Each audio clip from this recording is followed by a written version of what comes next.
Hello everyone, एडीवेडेप by Nehra sir में आपका बहुत बहुत वेलकम है। आज की क्लास में हम एस्टेट टीजीटी के क्वेश्चंस की आंसर कीज को डिस्कस करेंगे। तो सबसे पहले हम अपनी क्लास को शुरू कर लेते हैं और अंग्रेजी के पोर्शन की आंसर कीज को डिस्कस करेंगे। मैं क्लास शुरू करने से पहले आप सभी से रिक्वेस्ट करूंगा कि अगर आप चैनल पे नए हैं तो प्लीज़ सब्सक्राइब कर लें और जितना हो सके इस क्लास को शेयर करें, कमेंट करें और मुझे मोटिवेट करते रहें। तो देखिए, अंग्रेजी के पोर्शन को हम डिस्कस करेंगे और मैं आपके सामने एक दावा भी करना चाहता हूं, क्लेम करना चाहता हूं। और ये क्लेम मैं आपको 15 क्वेश्चन की आंसर की अभी बताने जा रहा हूं और जो मैं आंसर की बताऊंगा एज इट इज रहेगी, एक भी आंसर इधर से उधर नहीं होगा। ये मेरा क्लेम है, चैलेंज है। तो चलिए 46 को हम डिस्कस करते हैं। Change the narration to the reported speech and choose the right option. और हमारे सामने क्वेश्चन दिया हुआ है, I said to him do you know when she will go home. जब हम रिपोर्टेड स्पीच को डिस्कस करते हैं तो हमें ये इन्वर्टेड कॉमास के अंदर जो रिपोर्टेड स्पीच है उसको डिस्कस करना होता है, देखना होता है। तो जब हमने ये ऑब्जर्व किया तो ये हमारा इंट्रोगेटिव सेंस में है। रिपोर्टेड स्पीच किस में है? इंट्रोगेटिव सेंस में है। जब इंट्रोगेटिव सेंस में होता है तब हम रिपोर्टिंग वर्ब को, ये जो हमारी रिपोर्टिंग वर्ब है, इसको आस्क्ड में चेंज करते हैं। तो देख लीजिए आस्क्ड कहाँ आया हुआ है। यहाँ पर टोल्ड है, सेड टू है और सेड टू है। तो ये अपने ऑप्शन बड़ी इजीली एलिमिनेट हो जाते हैं। 46 का थर्ड राइट रहेगा और थर्ड है, I asked him if he knew when she would go home. चलिए नेक्स्ट की तरफ बढ़ते हैं। 47th, choose the correct option that gives the correct passive voice of the given sentence. और हमारे सामने गिवन सेंटेंस है, have they done the work. तो हमारा जो ऑब्जेक्ट है वो द वर्क है और जब पैसिव वॉइस बनाएंगे तो द वर्क को ही हमें सब्जेक्ट बनाना पड़ेगा। तो देखिए, द वर्क हमारा सिंगुलर है तो हैव यूज नहीं हो सकता, हैड वैसे भी यूज नहीं होगा, विल भी यूज नहीं हो सकता। तो अपना ऑप्शन सेकंड राइट रहेगा, has the work been done. ये अगर आपने सही किया है तो बिल्कुल राइट है। चलिए 48 की तरफ बढ़ते हैं। Choose the option that gives the correct meaning of the given phrasal verb. जो एक फ्रेजल वर्ब हमें दिया हुआ है और ये है गिव इन। गिव इन का मीनिंग होता है सरेंडर कर देना, हथियार डाल देना। तो अपना ऑप्शन 4 इसके अंदर राइट रहेगा। 49th है, choose the option that gives the correct meaning of the phrasal verb turn out. Turn out का मीनिंग होता है बाहर निकाल देना, किसी को बाहर निकाल देना। किल नहीं होता, रिडिकुल मजाक बनाना भी नहीं होता, और to give legal notice to someone ये बिल्कुल भी नहीं होता। तो इविक्ट रहेगा, टू इविक्ट समवन। 49th का फर्स्ट राइट रहेगा। चलिए नेक्स्ट को डिस्कस करते हैं और नेक्स्ट है अपना 50th। Choose the correct tense form to fill in the blank. She jumped off the train while आया हुआ है और एक तरफ हमारी V2 है। तो सेकंड जो पार्ट है या क्लोज है उसके अंदर वॉज वर प्लस ING रहेगा। तो अपना देख लीजिए फोर्थ में बन रहा है वॉज मूविंग। तो यहाँ पर क्या रहेगा? वॉज मूविंग, यानी अपना फोर्थ राइट रहेगा। ये एलिमिनेट हो जाते हैं। 51st है, choose the option that gives the correct meaning of the given phrasal verb. एक फ्रेजल वर्ब दिया हुआ है सेंड फॉर। सेंड फॉर का मीनिंग होता है बुलावा भेजना, किसी को बुलाना। तो स्टार्ट जर्नी नहीं होगा, रीच टू अ डिसीजन ये भी नहीं होगा, इंप्रूव भी नहीं होगा। Call someone in, third right रहेगा, कॉल समवन इन। चलिए नेक्स्ट की तरफ हम बढ़ते हैं और choose the part of sentence which is incorrect.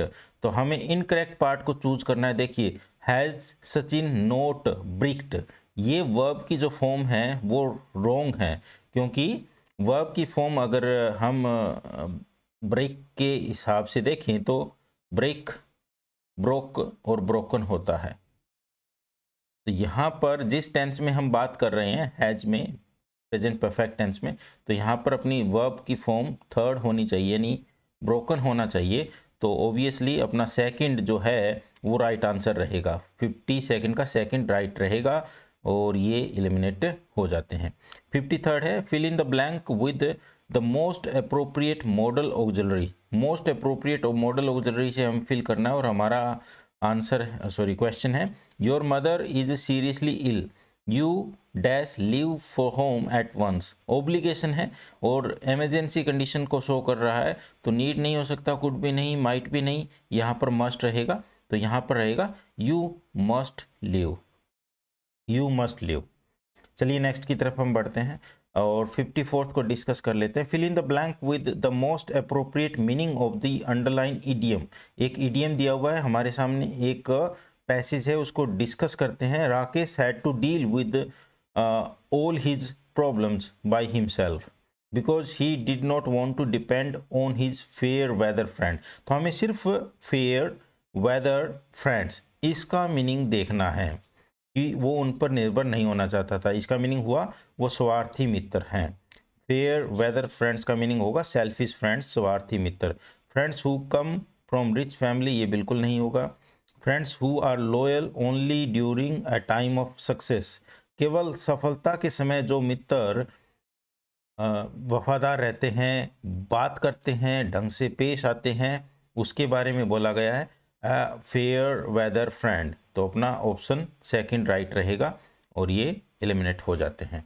चलिए नेक्स्ट की तरफ बढ़ते हैं और अपना नेक्स्ट है 55th, choose the correct option for the given word. हमारे सामने एक वर्ड दिया हुआ है सिनेक्योर, और मैं आपको बता देता हूं अपनी वन वर्ड सब्सटीट्यूशन की क्लासेस भी इसी चैनल पे चल रही है।